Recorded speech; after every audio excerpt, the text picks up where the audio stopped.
안녕하십니까. 저번 파트까지 공유 배웠습니다. 열심히 달려오셨는데요. 잠깐 뒤돌아가셔서 다시 한번 복습 잘 하시고 여러분 걸로 잘 소화시키길 바라겠습니다. 일단 나머지 그 하부유 총유 파트 할 건데요. 잠깐 들어가기에 앞서서 사설 몇 가지만 말씀드리겠습니다. 제가 강의를 진행하면서 가급적 이해시켜 드리려고 노력하고 있습니다. 그런데 여러분은 시험을 보는 사람들입니다. 따라서 하나의 질문을 정확하게 이해하시고 암기를 하실 것을 권해드립니다. 저는 이제 2022년 12월 달에 자격증을 서울시로부터 받았습니다. 즉 작년에 합격했고 아직까지도 민법 시험을 어떻게 봤는지 기억이 납니다. 저 또한 제가 법조 영역에 있다고 해서 시험을 잘 본 건 아닙니다. 저 또한 시험에 맞춰서 시험을 맞추기 위한 공부를 반드시 했었습니다. 여러분 이제 1교시에 우리가 40문항, 40문항, 총 80문항 시험을 보게 되는데 막상 시험 현장에서 우리한테 주어진 시간을 짧습니다. 왜냐하면 답안지 체킹도 해야 하고요. 그런 시간을 고렸을 때 여러분은 딱 받아본 순간, 지문을 읽는 순간 답이 나와야 합니다. 아, 이거 틀린 지문이네. 왜 틀렸지? 이게 자동적으로 숙달이 되어야 합니다. 이를 위해서는 공인중개사가 절대평가라는 그 성격과 함께 고려를 해봤을 때는 기출지문이 유력하고요. 다른 분들의 강의 또한 그렇게 진행이 되고 있습니다. 따라서 제 강의 자체도 그런 것에 포커스를 두고 수험장에서 문제를 맞히는 데 도움이 될 수 있도록 계속 반복을 시키는 겁니다. 사람은 똑같은 지문이라도 일부를 바꾸게 되면 틀릴 수밖에 없습니다. 실제로 시험도 그렇게 출제가 되고 있습니다. 그래서 제가 반복되지만 그런 어떤 의도를 갖고 진행하기 때문에 그런 점을 살피셔서 또 좀 더 집중 있게 공부를 하셨으면 좋겠습니다. 제 수업 들어가겠습니다. 오늘은 하뷰 총유 들어갑니다. 하뷰 총유는 그렇게 어렵게 출제될 부분은 아닙니다. 조문 내용과 그리고 반복되는 기출 지문을 정확하게 기억하시면 될 겁니다. 다만 중간중간 개념상 그리고 앞으로 여러분들이 실무를 할 때 도움이 될 만한 얘기들을 양념적으로 섞어서 말씀드리도록 하겠습니다. 넘어가겠습니다. 자, 물건의 합유. 자, 합이라는 개념은 어느 경우에 쓰냐? 제가 그랬죠? 조합이라고요. 민법상 조합. 이건 703조에 있습니다. 근데 시험법인은 아닙니다. 703조는. 그런데 기회가 되실 때 그 조문을 읽으시면 될 겁니다. 가장 특징은 공동 사업 경영 목적. 공동으로 사업을 경영할 목적이 가장 중요한 키워드입니다. 제가 그때 예를 든 게 뭐였죠? 동업 투자입니다. 동업 계약입니다. 동업을 우리가 일을 하는 경우가 있지 않습니까? 그런 경우가 조합의 민법상 조합에 해당되는 경우가 많고요. 조합의 개념에 따르면 조합원들이 출자를 합니다. 자기의 재산을 공동 사업을 위해 출자를 합니다. 그런 재산의 성격이 합이라는 겁니다. 이 합이라는 것은 조합의 성격에서 나온 겁니다. 조합의 조문에 따르면 공동 사업을 경영할 목적으로 각자 조합원이 각자의 재산을 출연합니다. 쉽게 해서 돈을 내는 겁니다. 돈을 내기 때문에 이제 금전이기 때문에 다르겠지만 이 물건에 있는 부동산도 될 수가 있거든요. 출여 재산에. 그런 경우에는 그 물건은 합유가 되는 겁니다. 소유의 형태가 공유가 아니라. 자, 그렇게 이해를 하시면 되고 또 하나가 이제 이 조합이라는 명칭을 쓰는 경우가 종종 있는데 우리가 민법상 조합이라고 표현한 이유는 조합이라는 명칭을 쓴다고 해서 민법상 조합에 해당되는 건 아닙니다. 그 조합의 실질을 보고서 판단을 내리기 때문에 그 점은 유념할 필요가 있습니다. 하지만 시험과는 상관없기 때문에 상식적으로만 아시면 될 것 같습니다. 자, 한번 읽어볼까요? 법률의 규정. 이게 법률의 규정은 신탁법이 있습니다. 신탁법상에 합의를 한다는 문구가 있는데 출제는 안 되는 것 같습니다. 계약에 의하여 조합 계약일 겁니다. 수인이 조합 측에서 물건을 소유한 때는 그 소유 형태는 합의로 한다. 그리고 합의자의 권리는 합의물 전부에 미친다. 자, 공의에서 본 표현과 비슷합니다. 이 조항 자체는 그렇게 큰 의미가 없어 보입니다. 왜냐하면 출제가 되지는 않고요. 오히려 합의에 관해서는 전항의 규정 또는 계약에 의하는 외에 다음 제3조의 규정에 의한다. 이렇게 되어 있는데 항상 얘기하지만 동업계약을 할 때 우리가 동업계약을 합니다.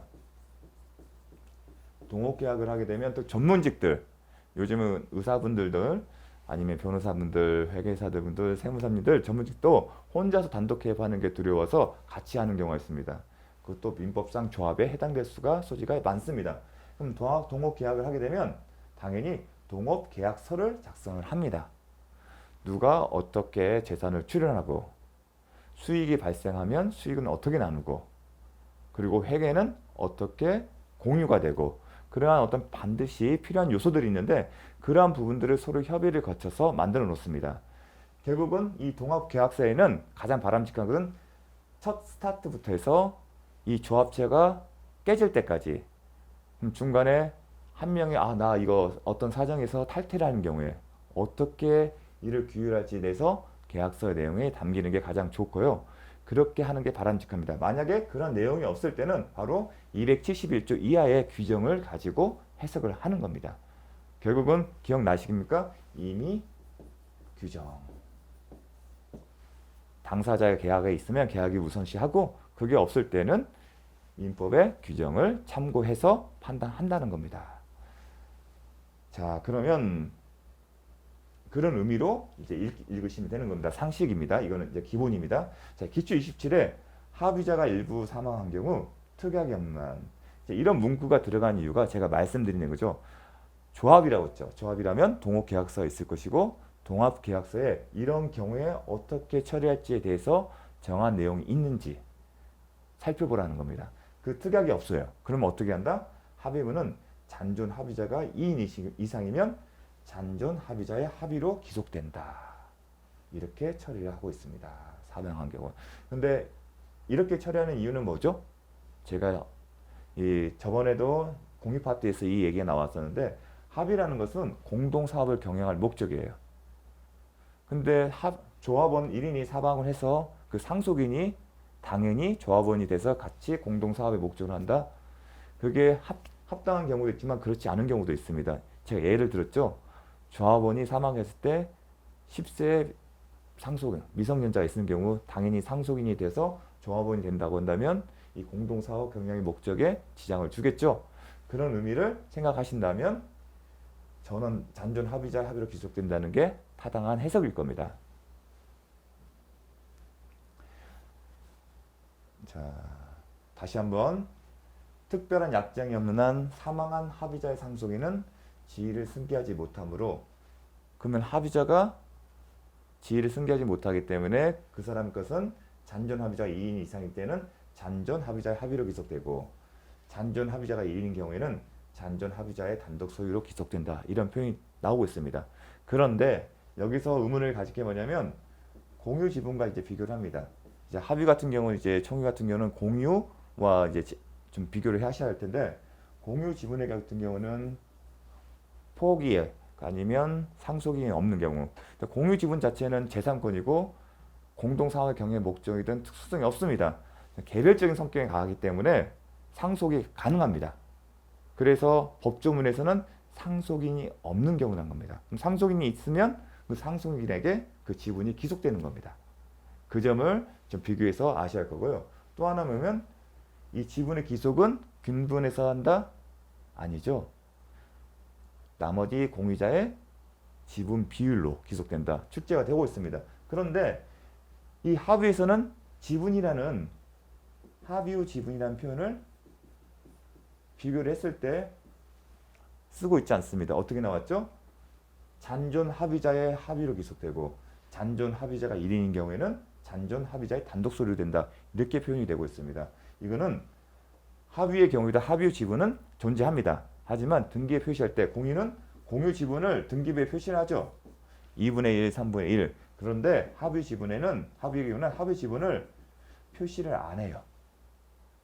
그러니까 공유 지분의 같은 경우는 2분의 1이 기속이 되니까 이전한다 이렇게 표시가 되는데 합의의 경우는 합의 지분을 표시하지 않고요. 단지 등기부상에 합의유자 A, 합의유자 B, 합의유자 C 이런 식으로만 등기가 되어 있습니다. 즉 지분 표기가 안 됩니다. 그렇기 때문에 만약 이 사람이 사망한 경우 B, C의 합의로 기속되고 만약에 한 사람만 절 때면 이 사람이 단독 소유로 바뀐다는 표현이 나오는 겁니다. 이거는 좀 아시면 문제를 푸는데 도움이 될 겁니다. 자, 합의의 경우는 지분이 표시가 되지 않는 특징이 있습니다. 자, 272조 합의문의 처분, 변경과 보존. 공유물과 비교를 해야겠죠. 공유물의 처분, 변경은 다른 공유자의 동의를 얻어야 한다. 보존행위는 단독으로 할 수 있다. 근데 합의물 볼게요. 합의물 처분, 변경하면은 전원의 동의가 있어야 한다.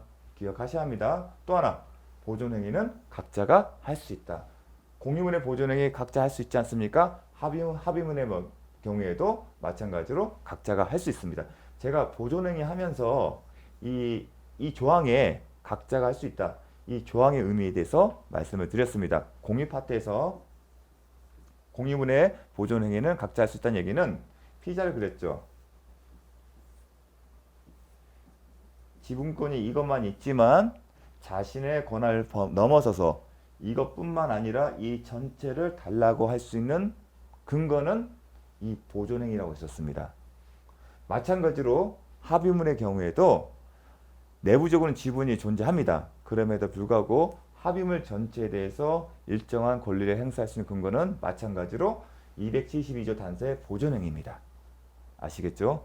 같은 맥락으로 이해를 해주셨으면 좋겠습니다. 자, 이건 정확하게 기억을 하셔야 합니다. 자, 네, 33회 기출주문입니다. 최근에 나온 거죠. 합의문에 관하여 격려된 원인 무효의 소유권 이전 등의 말소를 구하는 소는 합의유자 각자가 제기할 수 있다. 자, 원인 무효의 소유권 이전 등의 말소가 뭐에 해당되는지를 살펴야 할 겁니다. 처분 변경이냐 아니면 보존행위냐 그걸 묻는 겁니다. 합의문의 경우에 이게 뭐였죠? 우리가 보존행위였습니다. 공유에서도 이런 지문 기억나십니까? 거기와 마찬가지로 원인 무효의 등기를 말소하는 것은 보존행위다. 그럼 뭐가 나와야죠? 각자 할 수 있다. 그래서 맞는 지문입니다. 두 번째, 합의문에 대한 보존행위는 특약이 없는 합의자 각자가 할 수 있다. 맞는 지문입니다. 기출 27회 합의 재산에 관하여 합의자 중 1인이 임의로 자기 단독 명의의 소유권 보존 등기를 한 경우 자신의 지분 범위 내에서는 유효한 등기다. 왜 제가 별표를 했냐면 이 지문이 공유재산에 관하여 공유자 중 1인이 임의로 자기 단독 명의의 소유권 보존 등기를 한 경우 자신의 지분 범위 내에서는 유효한 등기에 해당될 수 있습니다. 자, 등기 신문화 어떻게 이루어지는 두 번째 문제인데 실체관계에 부합되기 때문에 유효한 등기로 보는 게 맞습니다. 그래서 이 관련 판례도 좀 그렇게 언급을 하는데 합의의 경우에는 그렇지가 않습니다. 합의의 경우는 어떻게 하냐? 단독 명의의 소유권 보존 등기를 말소를 시킵니다. 이 등기부 자체를 말소시키는 겁니다. 그런 다음에 어떻게 하냐면 합의자 A, 합의자 B, 합의자 C 원래의 형태의 등기부를 새로이 만드는 겁니다. 이런 방식으로 해야 하는 거지 이 지문처럼 자신의 지분에서 유효한 등기가 되는 건 아닙니다. 그러려면 자신의 지분 범위 좀 더 설명하려면 이 표현이 맞으려면 자신의 지분 범위 내로 표시가 되어야 할 겁니다. 그런데 합의의 경우에는 제가 강조드렸죠. 등기부상 자신의 지분이 표시가 안 됩니다. 아시겠습니까? 그래서 이 지문은 공유일 때와 합의일 때를 비교해서 정확하게 기억을 해주셨으면 좋겠습니다. 등기신문상 이게 일부에 대해서 의문은 생길 수 있어요. 이 보조등기에서 일부에 대한 말소가 가능한지, 그러면 일부의 말소가 가능했을 때 어떠한 방식으로 등기신문을 처리할지에 대해서는 있는데 우리하고는 시험상 상관이 없기 때문에 넘어가도록 하겠습니다. 그게 사실 큰 쟁점이었습니다. 자, 다음. 자, 합의 지분의 처분과 합의문의 분할 금지. 여기의 경우에도 공유물과 비교를 하셔야 합니다. 그러면 우리는 공유 지분의 처분과 공유물의 분할을 비교를 생각하십니다. 공유 지분은 처분이 자유로웠습니다. 그리고 공유물 분할이 원칙적으로 가능합니다. 그런데 합의의 경우는 특이합니다. 전원의 동의 없이 합의문에 대한 지분을 처분하지 못한다고 규정되었습니다. 물론 합의자의 계약에 따라서 달리 할 수 있습니다. 하지만 그렇게 조문이 없을 경우에는 처분을 못합니다. 그 이유가 뭘까요? 왜냐하면 공동사업 경영 목적을 생각하시면 됩니다. 공동사업 경영이 목적이기 때문에 합의자 1인이 지분을 다른 당사자 동의 없이 처분하게 되면 원치 않는 사람이 동업자가 될 수 있지 않습니까? 그런 상황은 나머지 합의자들이 원치 않는 상황일 겁니다. 그리고 이런 공동사업의 특성상 당연히 지분을 처분하지 못한다고 해석하는 게 타당합니다. 그렇게 이해를 하시면 됩니다. 마찬가지로 공유물은 분할 청구가 가능합니다. 하지만 합의자는 합의물의 분할을 청구하지 못합니다. 이러한 공유와 비교를 했을 때 특징이기 때문에 시험에 잘 출제됩니다. 그렇다면 공유의 특성이 명확하게 드러나는 겁니다. 공유는 제약이 없어요. 처분에. 단지 공유문에 처분할 때 다른 공유자의 동의를 받을 뿐이죠. 지분 자체는 처분이 자유롭습니다. 그렇기 때문에 우리가 강학성으로 이론적으로 공유와 합의를 비교할 때 공유는 개별성이 강하다는 겁니다. 즉 그래서 양쪽으로 공유 지분이 양쪽으로 분할된 것이라는 표현을 쓰는 겁니다. 하지만 합의의 경우는 동업계약을 떠오르십시오. 공동사업을 목적으로 하기 때문에 제약이 있을 수밖에 없습니다. 따라서 합의물, 왜냐하면 합의물 자체가 뭐였죠? 공동사업 경영에 제공된 재산입니다. 그걸 처분하게 되면 더 이상 공동사업을 못하는 결과를 초래하기 때문에 분할을 청구하지 못하게 된 겁니다. 자, 기출 33회 합의자 중 1인은 다른 합의자의 동의 없이 자신의 지분을 단독으로 제3자에게 유역이 되었다? 아니죠. 전원의 동의가 필요하다는 거. 공유와 다르다는 점 비교를 해서 기억을 하셔야 합니다. 기출 29회 합의자는 다른 합의자의 동의 없이 합의 지분을 처분할 수 있다? 아니다. 동의를 얻어야만이 처분할 수 있다. 27회 부동산에 관한 합의 지분의 포기는 등기하여야 효력이 있다. 자, 합의 지분의 포기, 공유 지분의 포기와 마찬가지로 등기하여야 효력이 있다. 우리가 공유 지분의 포기 배웠었죠? 등기해야만이 효력이 있다는 거. 마찬가지로 합의 지분의 포기 또한 등기해야 효력이 있습니다. 그 지문을 비교해서 기억하시길 바라겠습니다. 다만 이제 여담이지만 합의 지분의 포기는 어떻게 하나? 탈퇴 형태랍니다. 탈퇴. 이제 조합 703조 이하가 이제 조합에 관한 규정이 있는데요. 조합원의 탈퇴 규정이 있고 이런 경우에는 원인이 탈퇴가 됩니다. 지분의 포기가 아니라 공유 지분의 경우는 포기라는 표현을 쓸 수 있겠지만 등기부상 합의 지분이 표시가 안 되기 때문에 탈퇴로 표시한 겁니다. 그래서 제가 서두에 합의 지분은 등기부에 표시되지 않는다는 점이 중요하다고 강조를 드릴 겁니다. 그와 다 이런 부분과 연결이 되기 때문에 그렇습니다. 자, 한번 읽어볼까요? 공유 지분 포기과 똑같은 포맷입니다. 떠오르시죠? 단독행위, 상대방이 있는 단독행위다. 의사표시에 효력만 발생하는 게 아니라 공유 지분의 포기의 경우는 등기해야 효력이 있다. 자, 합의 지분 포기도 보겠습니다. 합의 지분 포기가 적법하다면 그 포기된 합의 지분은 나머지 잔존 합의 지분권자들에게 균분으로 기속하게 되지만 일단 차이점은 균분입니다. 공유 지분의 경우는 균분 기속이 아니었습니다. 여기에 그래서 생각을 해보시면 그렇습니다. 등기부상의 합의의 경우는 합의 지분을 표시를 하지 않습니다. 그 차이점에서 이러한 차이가 난다고 볼 수가 있습니다. 균분으로 기속하게 되지만 그와 같은 물권 변동은 합의 지분권의 포기라고 하는 법률행위다 의한 것이므로 등기해야 효력이 있고 지분을 포기한 합의 지분권자로부터 잔존 합의 지분권자들에게 합의 지분권 이전 등기가 이루어지지 아니하는 한 지분 포기한 지분권자는 제3자에 대하여 여전히 합의 지분권자로서의 지위를 가지고 있다. 이 얘기는 뭐냐면 등기를 하지 않은 상태에서는 여전히 포기한 사람이 합의 지분권을 갖고 있는 것이므로 그 같은 상태에서는 여전히 제3자에 대해서 지분권을 주장할 수 있다는 얘기입니다. 즉 뒤에는 그냥 읽어만 보시면 될 것 같고요. 핵심은 여기에 있습니다. 또 하나 뭐더요? 균분으로 귀속한다. 공유랑 비교를 하셔야 합니다. 이렇게 하시면서 명확하게 공유와 공유의 포규, 공유 지분의 포규, 합의 지분의 포규의 차이점을 명확하게 인식하셔야 합니다.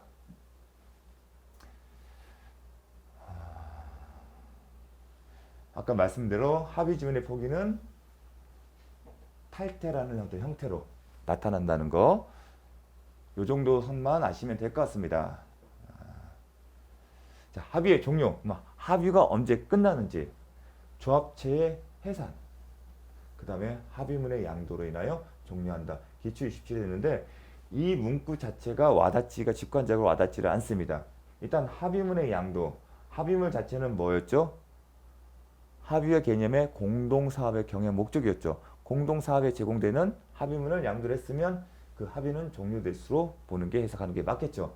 마찬가지로 조합체 해산, 해산 자체는 이제 우리 그만하자는 의미이기 때문에요. 그래서 조합체 해산 또는 합의문의 양도로 인하여 종료한다. 이 단어 문구 자체는 정확하게 암기를 하셨으면 좋겠습니다. 전항의 경우에 합의문의 분할에 관해서는 공유문의 분할에 관한 규정을 준한다. 자, 앞서 볼게요. 뭔가 비교를 여기서 딱 차이를 캐치를 하셔야 합니다. 합의자는 합의문의 분할을 청구하지 못한다고 되어 있죠. 그런데 방금 본 합의 종료 파트에서는 전항의 경우에 합의문의 분할에 관해서는 공유문의 분할 규정을 중요한다고 했습니다. 차이가 있는 겁니다. 앞서 본 것은 합의문의 공유 분할 금지를 한 그 앞서 본 것은 조합체가 존속하는 경우, 합의가 끝나지 않은 상황입니다. 계속 공동사업을 하고 있는 도중입니다. 그런 경우에 못한다는 거고, 지금은 어느 경우다? 합의의 종료라는 파트죠. 즉 조합체 해산이라 합의문의 양도, 합의문의 양도면 분할이 적용될 여지는 없을 거고, 조합체가 해산돼서 종료하는 경우, 조합체가 해산돼서 야 우리 이제 사업 그만하자 하게 되면 좋아, 조합체 이제 끝내자. 그럼 나머지가 뭐가 남았을까요? 이 조합이니까 재산이 있을 거 아니겠습니까? 그럼 나눠줘야 할 거 아니에요. 그 나눠줄 때의 그 방법이 공유분의 분할에 관한 규정을 적용한다는 겁니다. 그런 취지입니다. 따라서 이 항은 합의가 조합체 해산으로 종료됐을 경우에 적용되는 규정이다. 물론 합의문의 양도 같은 경우는 경우이겠죠. 공동사업에 제공되는 재산을 전부 넘겼을 때는 분할할 여지가 없겠죠.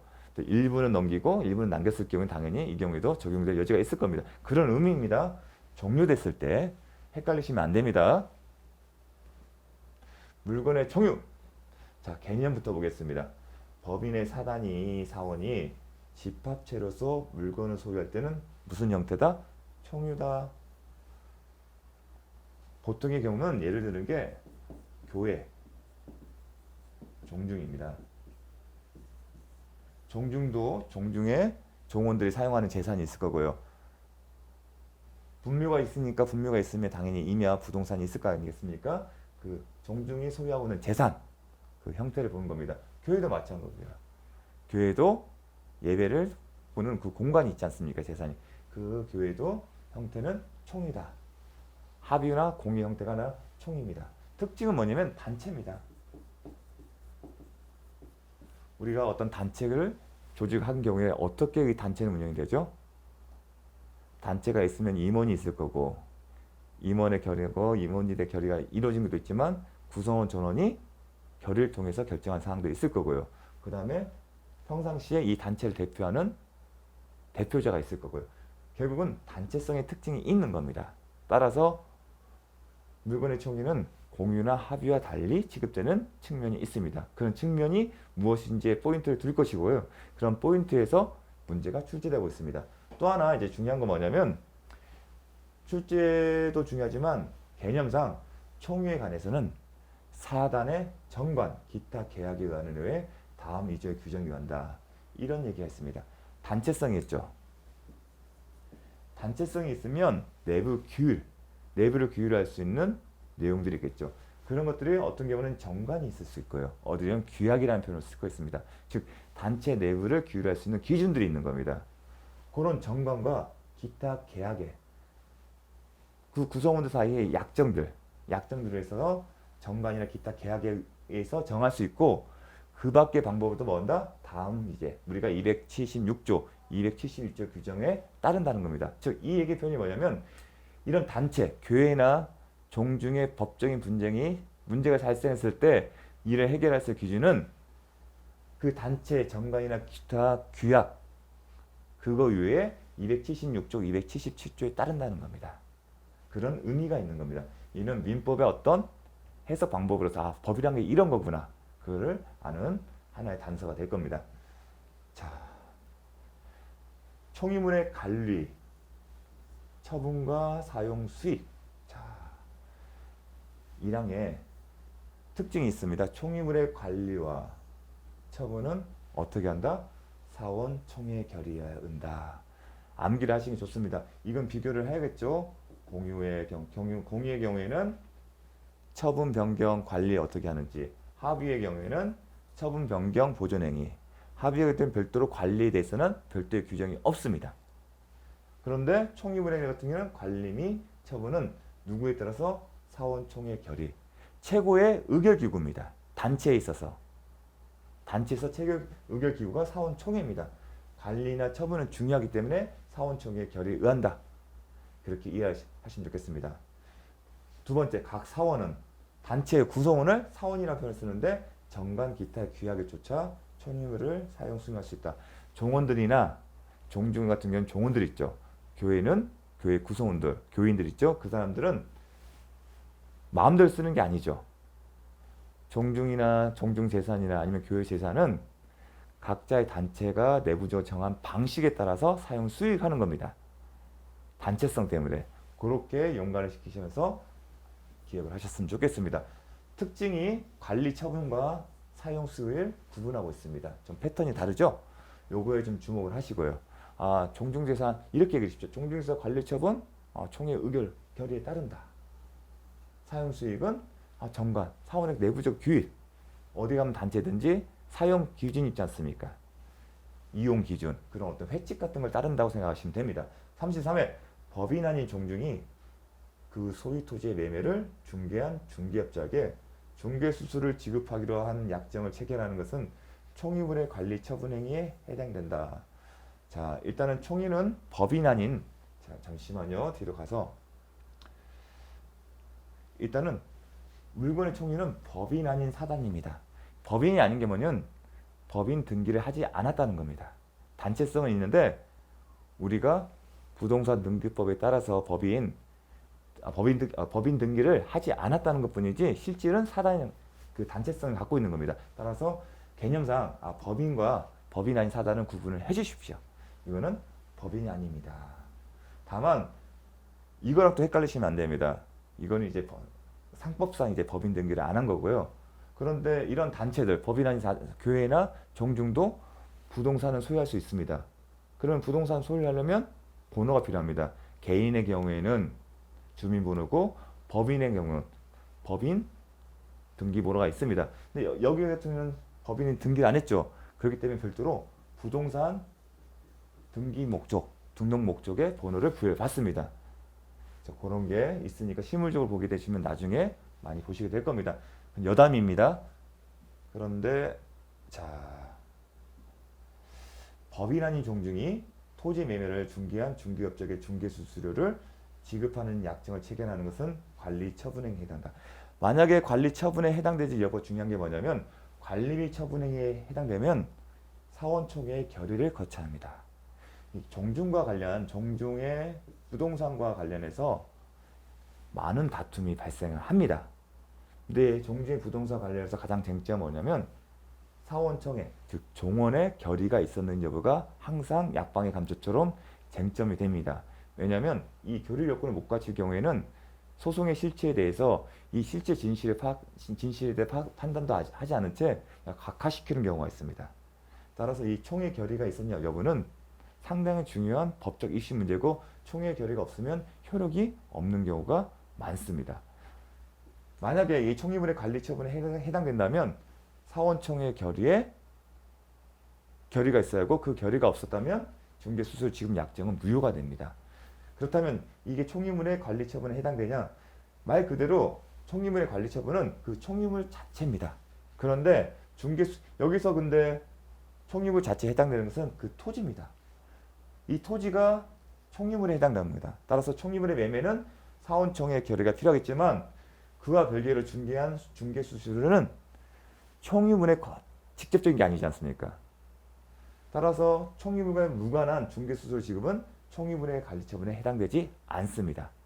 상당히 중요한 지문입니다. 혼동이 될 수 있는데 다시 한번 말씀드리면 총유물의 관리 및 처분입니다. 근데 이 지문에서 이 토지의 매매가 총유물의 처분이죠. 이 경우에는 결의가 필요하지만 중개업자에게 중개수수료라는 건 이건 별도로 중개수수료 지급 약정의 계약이 있겠죠. 중개수수료 지급 약정은 총유물 자체와 직접적으로 상관없지 않습니까? 그 약정은 따라서 관리처분에 해당되지 않습니다.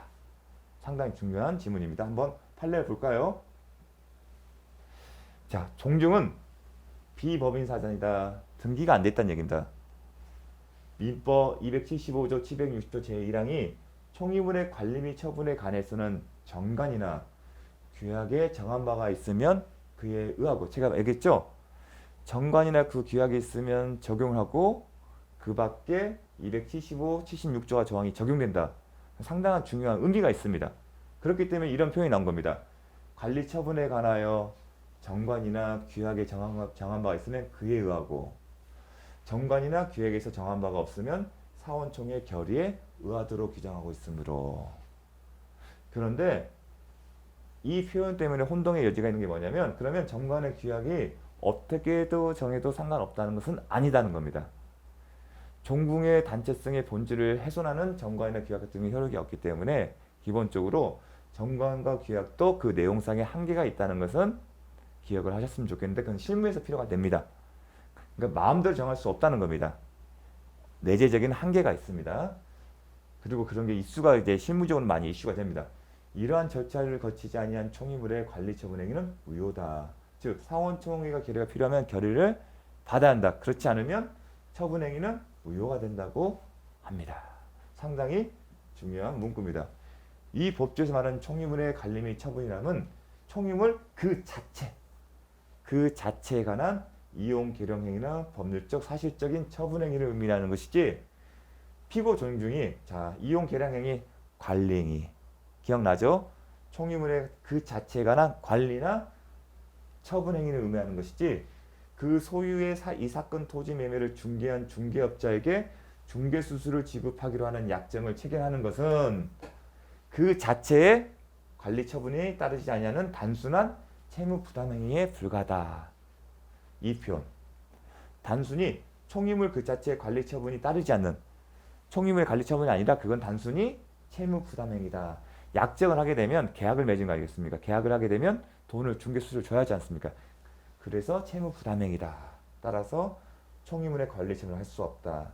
그 차이점은 실익은 관리 처분에 해당되면 결의를 받아야 하고, 결의를 받지 못하면 무효가 된다는 겁니다. 이 문구 자체는 상당히 실무적으로 중요한 문구입니다. 따라서 제가 계속 반복해서 말씀을 드리는 겁니다.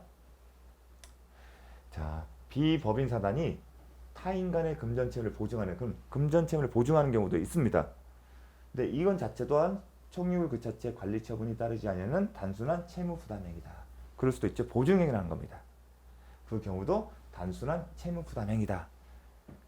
그렇게 아셔야 합니다. 그러니까 이게 좀 깊게 들어가면 그 채무 부담 행위로 말미암아서 종중의 재산에 수상적인 불안, 위험을 발생시킬 수도 있겠지만, 그렇다 하더라도 이건 총유물 그 자체에 대한 관리 처분이 아니기 때문에, 아니거나 단순한 채무 부담 행위에 불과하기 때문에 관리 처분에 볼 수 없다는 거 꼭 기억하시길 바랍니다. 비법인의 사원은 단독으로 총유물의 보증을 할 수 있다. 자, 이렇게만 놓고 보게 되면 혼동이 올 수가 있습니다. 왜냐하면 우리는 공유, 함유, 보존행위는 각자 할 수 있었기 때문에. 하지만 총유물은 그렇지가 않습니다. 볼까요? 법조문에 어떻게 됐었죠? 자, 보존행위에 대해서 뭐가 언급이 있습니까? 우리가 공유나 합의의 경우에는 보존행위를 각자 할 수 있다고 명문의 규정이 있었습니다. 하지만 276조에는 보존에 대해서는 언급이 없습니다. 그러면 문제의식은 보존은 단독으로 사원이 할 수 있다는 문구가 없는 상황에서도 과연 할 수 있을까는 의문이 제기되겠죠. 왜냐하면 합의 공유의 경우처럼. 그런데 결론적으로는 할 수가 없습니다. 이해하는 방법은 그렇습니다. 보존이라는 것은 제가 의미가 뭐라고 했습니까? 자신의 지분을 벗어나서 전체를 인도할 수 있는, 전체의 등기를 말소할 수 있는 권한을 준 겁니다. 원칙적으로 피자로 얘기를 드리겠습니다. 정확한 방법은 아니지만 이해의 편의를 위해서 제가 언급한다고 했습니다. 요만큼의 지분만 있으면 요만큼만 돌려달라고 하는 게 민법의 기본적인 태도입니다. 하지만 보존행위라는 명문의 규정을 통해서 이것뿐만 아니라 나머지 공유자가 갖고 있는, 합의자가 가지고 있는 것까지 달라고 할 수 있는 근거가 되는 조항이라고 했습니다. 그 얘기는 예외라는 겁니다. 그런데 그 예외가 기초가 뭐였죠? 법조문이 그렇게 돼 있지 않습니까? 근데 총의문에는 그러한 법조문이 없습니다. 그렇다면 이런 경우에는 할 수 없다가 맞습니다. 그럼 누가 해야죠? 비법인 사단 자체가 하는 겁니다.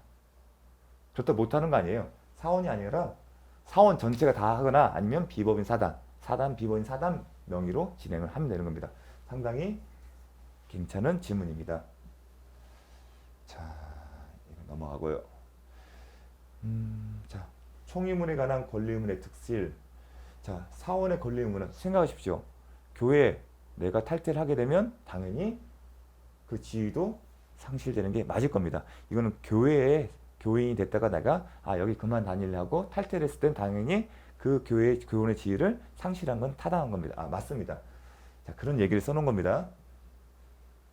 준 공동소유.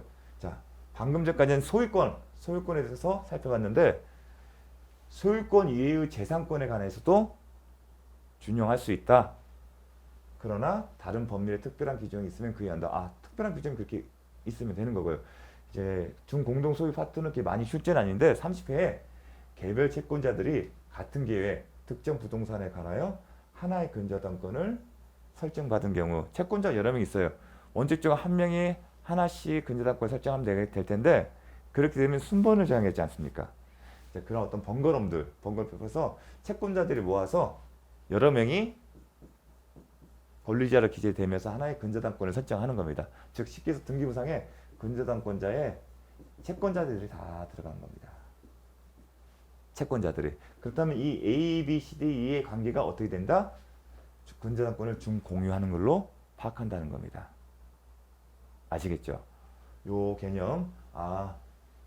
여러 명의 채권자가 있어서 이제 저당권을 잡으려고, 근저당권 잡으려고 하는데 원칙적으로는 뭐 A 한 번 하고 1번 하고 2번에 B하고 C 하게 되는데 그렇게 되면 순위가 생기잖아요. 그래서 하나의 근저당권 안에 권리자 밑에 A, B, C, D를 한꺼번에 쓰는 겁니다. 그러면 이 사람들의 관계는 공유다. 다만 소유권이 아니기 때문에 중공이라는 겁니다. 소유권 이외의 재산권이기 때문에. 그래서 중공이다. 합의도 아니고 총의도 아니라 중공유입니다. 그렇게 되면 이 공유지문은 어떻게 파악하신지 그게 이제 하나의 핵심이 될 수 있는데 최근에 기출된 바는 없습니다. 원칙적으로는 근저당권 하게 되면 나중에 배우겠지만 확정된 각자의 채권액으로 하는 게 맞을 겁니다. 그래서 채권에 확정된 그리고 근저당권은 확정돼야만이 그 채권액이 특정이 됩니다. 확정된 특정 채권액을 비율에 따라서 하는 게 가장 합리적일 겁니다. 다만 A, B, C, D가 처음에 근저당권을 준공유할 때 별도로 다른 약정을 할 수가 있습니다. 미리 특정하여 설정하던 특정했다는 얘기는 서로 약정을 한 겁니다. 그러면 그 약정에 따라서 지분의 비율을 결정한다는 겁니다. 요 포인트는 뭐냐면 확정된 채권의 비율 아니면 약정 있으면 약정에 의한다는 겁니다. 여기도 있습니다. 이와 같은 별도의 약정을 등기하게 되면 효력이 있다. 공유지물을 어떻게 특정할 방법이 그건 상당히 중요한 이슈입니다. 근데 제가 이제 많이 하지 않는 이유는 뭐냐면 이게 그분이 기출이 안 됐기 때문에 이 정도만 언급하도록 하겠습니다. 자, 수고 많으셨습니다.